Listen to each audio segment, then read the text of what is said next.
I helped my girlfriend get a job at my company. 2 months later, I got called into HR. She filed a harassment report against me to take my position. When I confronted her, she said, "It's nothing personal. I just saw an opportunity." I didn't say a word. I let the investigation finish. This morning, she's locked out of the system. 47 missed calls and counting. I don't even know where to begin with this mess. I guess I'll start with the basics. I'm 32, male, been working at a mid-sized tech company in Seattle for about 4 years now.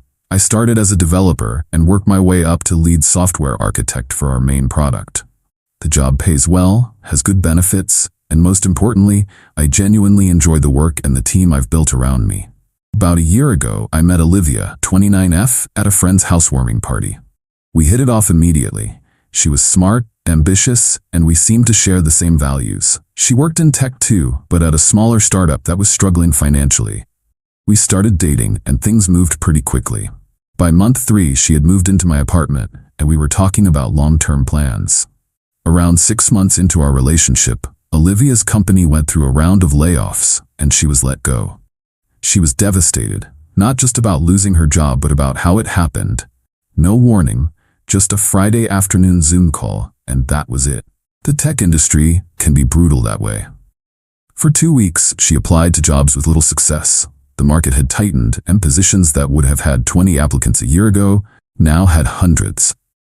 Watching her confidence erode day by day was heartbreaking. Then, as luck would have it, a junior developer position opened up on a different team at my company. It wasn't at her previous level. She'd been a mid-level developer at her startup, but it was a foot in the door at a stable company.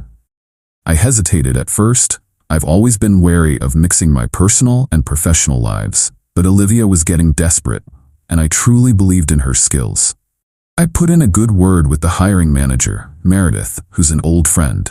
I made it clear that Olivia should be evaluated on her own merits, but my recommendation definitely helped her get the initial interview. She did the rest herself, acing the technical assessment and impressing in her interviews. 2 weeks later, she got the offer. I was thrilled for her, and those first few weeks seemed perfect. We'd commute together, have lunch when our schedules aligned, and she seemed grateful for the opportunity. She was smart about maintaining professionalism at work. No excessive PDA, no special treatment expected. If anything, she worked harder than necessary to prove she deserved to be there regardless of our relationship.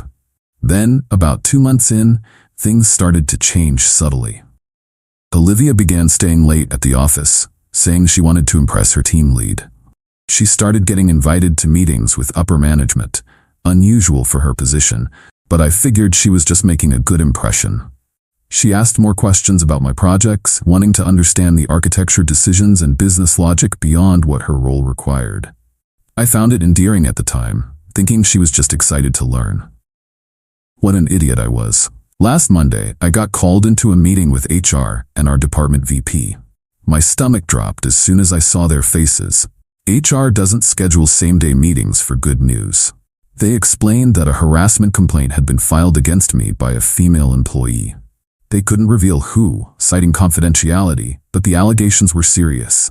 Using my position to pressure a subordinate into a relationship, making them feel their job security depended on maintaining personal relations with me, and creating a hostile work environment. I was floored. I've always been meticulously professional, especially since taking on leadership responsibilities. I couldn't think of a single interaction that could have been misconstrued this way.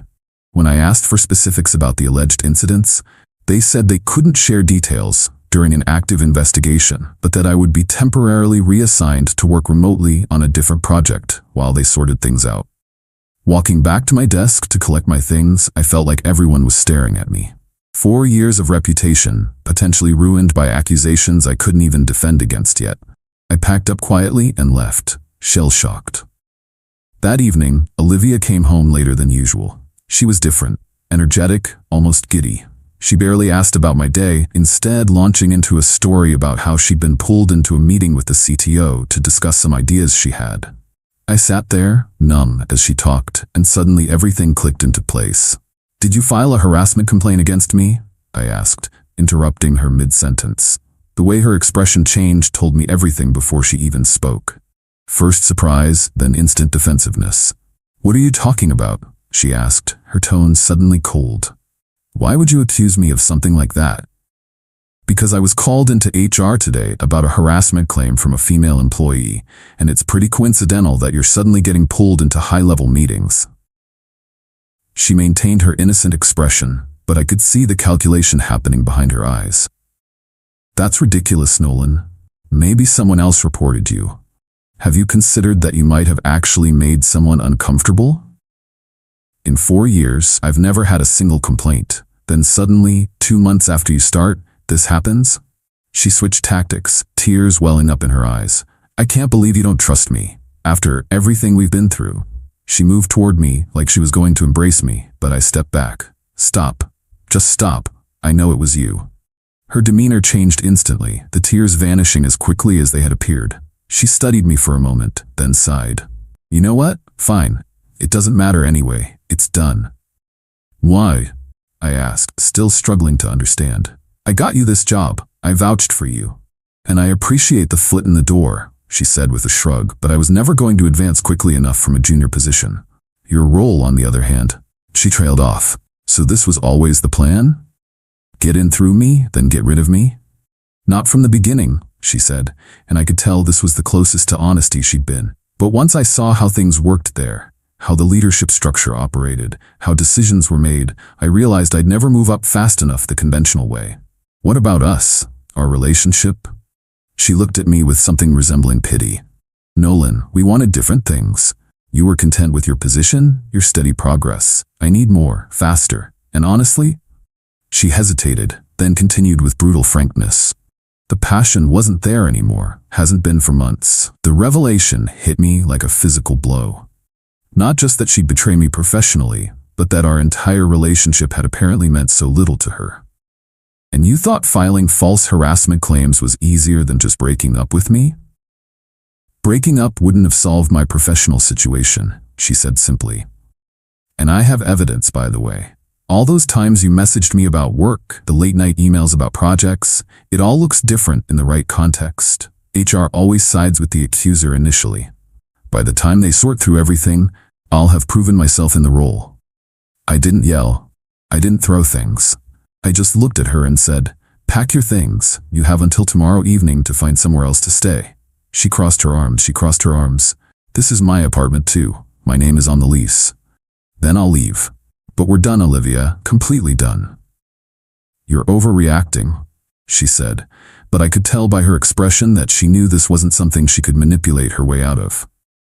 Fine, I'll get my essential stuff tonight and come back for the rest later. She grabbed some clothes and toiletries, all while acting like I was the one being unreasonable. Before she left, she turned to me one last time. You know, this wouldn't have been necessary if you'd just helped me advance normally. You could have recommended me for team lead positions, put my name forward for projects, but you were always so concerned about conflict of interest and earning your way. Some of us don't have the luxury of waiting years to be recognized. With that parting shot, she left. I stood there in our suddenly empty apartment, trying to process how the woman I thought I knew could justify something so calculating. That night, I couldn't sleep. I lay awake thinking about every conversation we'd had about work, every document she might have seen on my laptop, every architecture discussion where I'd explained critical systems to her. Then I remembered something crucial, something that gave me a sliver of hope. I'm meticulous about documentation and communication. I keep records of everything, partly because it's good practice in software development, partly because I've always been detail-oriented to a fault. I have logs, emails, recorded meetings with consent banners, and detailed notes from every significant work interaction. The next morning, instead of fighting the investigation or trying to plead my case prematurely, I sent HR a simple email. I understand you need to investigate these claims thoroughly. I am fully cooperating and have complete confidence the truth will emerge. Please let me know if you need any additional information from me. Then I started pulling together my evidence. I created a timeline of every interaction I'd had with Olivia at work, all in public spaces or group settings. I gathered witnesses who could attest to our professional behavior. I collected text messages showing the progression of our relationship well before she joined the company, proving we were already living together when she was hired. I had dozens of photos of us together, at events, trips, and family gatherings, establishing a clear timeline that contradicted her claims. Most importantly, I dug up the digital trail. Remember those architecture discussions where I'd explained systems to her? They weren't casual pillow talk. They were recorded team meetings she'd asked to join to learn more about the overall product. Her questions weren't innocent curiosity. They were targeted information gathering, evidenced by her notes that someone from her team had shared with me months ago, thinking I'd be proud of her initiative. I also found emails where she'd specifically asked me for work advice, time-stamped from evenings or weekends, clear evidence that I wasn't forcing work discussions on her. She had initiated many of these conversations herself. I even had our original dating app conversations from a year ago, proving we met well before she joined the company. I didn't confront her again. I didn't rant on social media or try to rally colleagues against her. I simply provided HR with organized, factual information and let the investigation run its course. Meanwhile, I focused on the temporary project I'd been assigned, determined to show my value to the company regardless of the circumstances. For 2 weeks, I heard nothing concrete. Olivia had moved most of her things out while I was working from a coffee shop. From occasional texts with coworkers, I heard rumors that she'd been joining leadership meetings and presenting ideas suspiciously similar to ones I'd discussed in our architecture sessions. Then yesterday afternoon, I got a call from the VP and head of HR asking me to come in for a meeting this morning at 8 a.m. They wouldn't give details over the phone, but there was a different tone to their voices. Less stern, more apologetic. I arrived early, professionally dressed, calm despite my racing heart. The meeting was brief but decisive. Their investigation had found no evidence supporting the harassment claims. In fact, they'd uncovered substantial evidence that the complaint was filed maliciously, with intent to manipulate staffing for personal gain. "We owe you an apology," the VP said, looking genuinely remorseful. "We had to take the allegations seriously, but we should have handled it better. Your position is reinstated effective immediately, with appropriate compensation for the disruption." HR explained that they couldn't share specific actions taken against the employee who filed the false report, still maintaining confidentiality, though we all knew who they meant, but assured me that company policy on false accusations was being strictly enforced. I thanked them, accepted their apology, and headed to my desk, my real desk, with my team nearby. As I logged into my computer, a company-wide email arrived announcing some organizational changes. My name was there, officially reinstated as lead architect, along with a new initiative I'd be heading. Olivia's name was nowhere to be found. Within minutes, my phone started buzzing. First a text from Olivia. "What did you do?" Then another. "My badge isn't working." Then calls, one after another, growing increasingly frantic. By midday, I'd received 47 missed calls from her, dozens of texts, ranging from confused to angry to pleading. I haven't responded to any of them. From what I've gathered through the office grapevine, this morning Olivia arrived to find her access revoked. When she tried to contact her manager, she was directed to HR, who informed her that her employment had been terminated due to violation of company ethics policies and making false claims against another employee. Apparently, she didn't go quietly. Security had to escort her out as she demanded to speak to the CTO, insisting there had been a mistake. According to the receptionist, she was still standing outside the building 2 hours later, alternating between calling me and trying to get other employees to let her in as they passed. The strangest part? I don't feel the satisfaction I expected. Mostly, I feel tired and sad that someone I trusted could be so calculating. But I also feel relieved that I kept my cool and let the system work the way it's supposed to. I've blocked her number now, and I'm staying with a friend for a few days in case she shows up at my apartment. The locks are already changed. Turns out, I can be calculating too when necessary. I guess the lesson here is document everything, trust your instincts, and remember that sometimes the best revenge isn't some elaborate scheme. It's simply letting someone's own actions catch up with them. Update 1 week later. First, I want to thank everyone for the overwhelming support on my original post. I wasn't expecting that level of response, and reading your comments helped me feel less alone during a pretty dark time. It's been a week since everything went down, and I promised some of you an update, so here it is. The aftermath has been intense. After blocking Olivia's number, she found increasingly creative ways to try contacting me. Emails from new addresses, messages through mutual friends, even a handwritten letter slipped under my friend's door. How she found that address, I have no idea, and it's more than a little concerning. Her messages followed a predictable pattern. First, angry accusations, "You set me up." Then minimizing what she did, "It was just a small lie that got out of hand." Then self-pity. "My career is ruined because of you." And finally, desperate pleas. "Please just talk to me, I can explain everything." I haven't responded to any of them. The most bizarre development came 3 days ago when she somehow got my mother's phone number and called her, sobbing about how I had misunderstood the situation and claiming we were actually engaged but having a fight. My mom, bless her, saw right through it. "If you were engaged to my son, why haven't I met you in the year you've been dating?" Olivia apparently hung up immediately. At work, things have been surprisingly positive. My team welcomed me back with what can only be described as collective relief. Turns out, during my absence, Olivia had tried implementing some changes to our architecture that would have created serious technical debt down the line. My temporary replacement had pushed back, but she'd gone over his head, claiming the changes were originally my ideas. My VP pulled me aside on my second day back and explained more about what happened behind the scenes. Apparently, Olivia's plan might have worked if not for one key miscalculation. She'd targeted the wrong person. I have a reputation as someone measured and detailed, while she was still relatively unknown. When my evidence contradicted her claims so thoroughly, they dug deeper and found some disturbing patterns. 1. She'd been selectively forwarding herself confidential emails from project discussions she wasn't supposed to have access to. 2. She'd approached several senior developers with leading questions, then presented their insights as her own in meetings with leadership. 3. Most damning of all, they found draft emails in her company account where she'd practiced her harassment narrative, refining the details to make them both believable and difficult to disprove. She'd even researched company policies about harassment complaints and saved links to articles about how to document workplace hostility. She'd forgotten that drafts are stored on company servers and that IT regularly monitors research patterns for security purposes.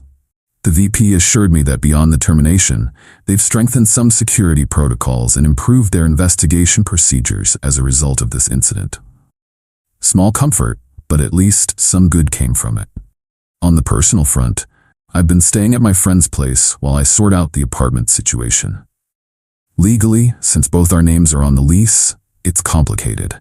I've spoken with the landlord, who was surprisingly understanding, and I'm either going to break the lease with a penalty or take over the full rent until it ends in 4 months. Either way, I'm not going back there to live.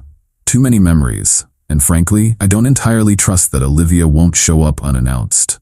Several friends who knew us as a couple have reached out. Most have been supportive after hearing what happened, but a few took her side initially, believing I must have done something to provoke such actions. One former friend actually suggested I should have stepped aside gracefully if she wanted the position that badly. Needless to say, we're no longer in contact. The most unexpected conversation came from Meredith, the hiring manager who'd given Olivia a chance, based partly on my recommendation. She took me to lunch yesterday and apologized profusely, feeling responsible for bringing Olivia into the company. I assured her the fault was entirely Olivia's. Meredith had simply evaluated a candidate who interviewed well and had the technical skills for the position. Neither of us could have predicted this outcome. "I've been in tech for 20 years, Meredith said, "and I've seen politics and backstabbing, but this was calculated on another level." She used your relationship as both a weapon and a shield. That comment has stuck with me because it's so accurate. Olivia leveraged our relationship to get inside information, then weaponized it with false harassment claims, all while assuming the relationship would somehow survive her betrayal, that I'd eventually forgive her because of our personal connection. The level of compartmentalization required for that kind of thinking is chilling. I've started seeing a therapist to work through everything. It's only been 2 sessions, but it's already helping me process the anger and confusion. The hardest part isn't the professional betrayal, it's questioning my own judgment. How did I miss the signs? Were there red flags I ignored? My therapist says this kind of second guessing is normal after betrayal, but it doesn't make it easier. One positive outcome. Yesterday, I signed a lease on a new apartment in a secured building. It's a fresh start in a different neighborhood, and I'm actually excited about it. I'm buying all new furniture too. Nothing from the old place except my personal items and professional equipment. As for Olivia, I heard through the industry grapevine that she's been reaching out to contacts, claiming she left my company due to ethical differences and is looking for new opportunities. In our relatively small tech community, however, word travels fast. 2 companies have already contacted me discreetly to verify her employment dates and ask vague questions about her departure. I've been professional, confirming only the facts without editorial comments. The truth doesn't need embellishment. The calls and messages have finally started to slow down. Yesterday, I only received 3 attempts at contact, compared to the dozens daily right after her termination. Progress, I suppose. I keep thinking about what she said that night. I need more, faster.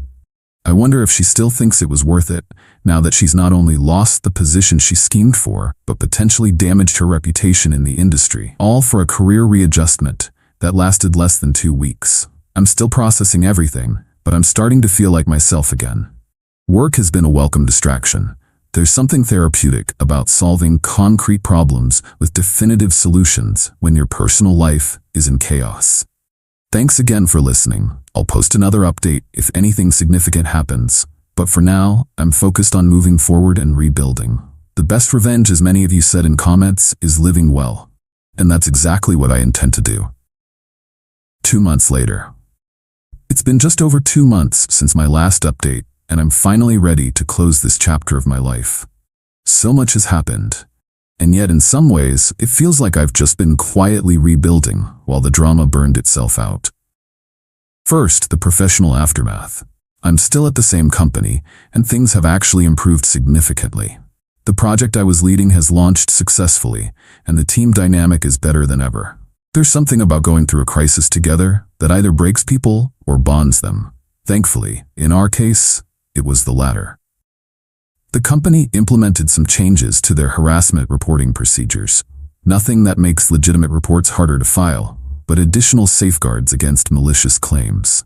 I wasn't directly involved in those decisions, but my VP mentioned that my situation had been a wake-up call about potential vulnerabilities in their processes.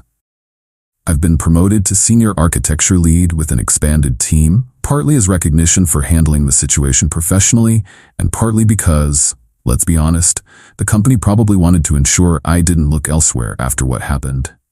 The raise and additional equity were substantial enough that I didn't argue. Now for the Olivia updates, which are both predictable and surprising. After my last post, her contact attempts finally stopped when I sent her a formal cease and desist letter through an attorney. It wasn't legally binding in the strictest sense, but it conveyed that I was documenting the harassment and prepared to take further steps if necessary. The letter also outlined exactly what I knew about her actions, the forwarded emails, the practiced narratives, everything, which I think finally made her realize there was no narrative she could spin to make herself the victim here. What I didn't expect was what came next. About 3 weeks after the cease and desist, I received an email from an address I didn't recognize. It contained a single PDF file, a formal, written apology from Olivia. I was suspicious at first, thinking it might be another manipulation tactic, but as I read it, something felt different. She acknowledged everything she'd done, offered no excuses, and explicitly stated she wasn't asking for forgiveness or a response.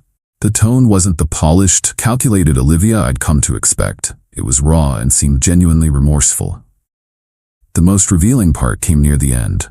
I've started therapy to understand why I was willing to hurt someone I cared about for professional advancement.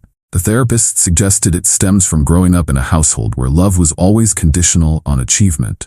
That's not an excuse, but perhaps an explanation. I'm still working to understand myself. I didn't respond, but I'd be lying if I said it didn't affect me. Not enough to want any contact with her again, but enough to hope she gets the help she needs. Some wounds run deeper than we realize. As for her professional life, I heard through mutual connections that she left Seattle entirely. She's reportedly working at a startup in Austin now, at a level well below what she had at my company. I choose to believe that's a consequence of her actions, rather than evidence that she's continuing the same patterns elsewhere. Either way, it's not my concern anymore. On the personal front, I'm fully settled into my new apartment and have been slowly establishing routines that feel like me again. I've reconnected with hobbies I'd let slide during the relationship, playing guitar, weekend hiking, even took a cooking class just for the hell of it. Dating feels like a distant prospect right now. Several friends have tried setting me up, but I've been honest that I'm not ready. I'm not sworn off relationships forever or anything dramatic like that, but I need time to trust my own judgment again first. The most unexpected positive has been the strengthening of my other relationships. Friends who stood by me during the worst of this have become even closer. My parents visited last month, and the conversations we had were more open and authentic than they've been in years. Even my relationship with colleagues has evolved to something deeper than just professional courtesy. I've thought a lot about what I've learned from all this. The obvious lesson is to be cautious about mixing personal and professional lives, but that feels too simplistic.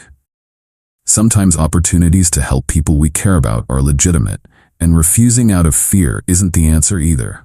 I think the deeper lesson is about observation and boundaries. I missed signs with Olivia, not because they weren't there, but because I wasn't paying attention to patterns that contradicted the narrative I wanted to believe. And when the truth became undeniable, having clear boundaries, both personally and professionally, enabled me to respond effectively rather than reactively. The other day, I was reviewing some code from a new team member, and I found myself explaining architecture decisions in the same way I used to explain them to Olivia. There was a brief moment where the memory stung, but then I realized, my willingness to teach and share knowledge isn't the problem. That's actually one of my strengths. The problem was sharing it with someone who saw it as intelligence to exploit, rather than wisdom to respect. So I'm not changing who I am fundamentally, just being more mindful of who I share myself with. And that feels like growth rather than cynicism. For those who asked in comments on my previous updates, no, I never took legal action beyond the cease and desist. The company's response was swift and appropriate, and dragging things into a legal battle would have kept the wound open longer. Sometimes the best path forward isn't about maximum punishment, but about clean closure. I think this will be my final update on this situation. Life moves on, and while this experience will always be part of my story, it doesn't define me or my future. If there's a silver lining, it's the clarity that comes from having your trust severely tested. You learn what you value, who you are when challenged, and how resilient you can be when necessary. Thank you all again for the support, advice, and occasional tough love throughout this process. It made a difference knowing I wasn't navigating this alone. TLDR. Ex-girlfriend who tried to sabotage my career has moved across the country, sent an unexpected apology, and appears to be facing appropriate professional consequences. Meanwhile, I've been promoted, moved into a new place, and am rebuilding a life that feels authentic and secure. Sometimes the best revenge really is just moving forward.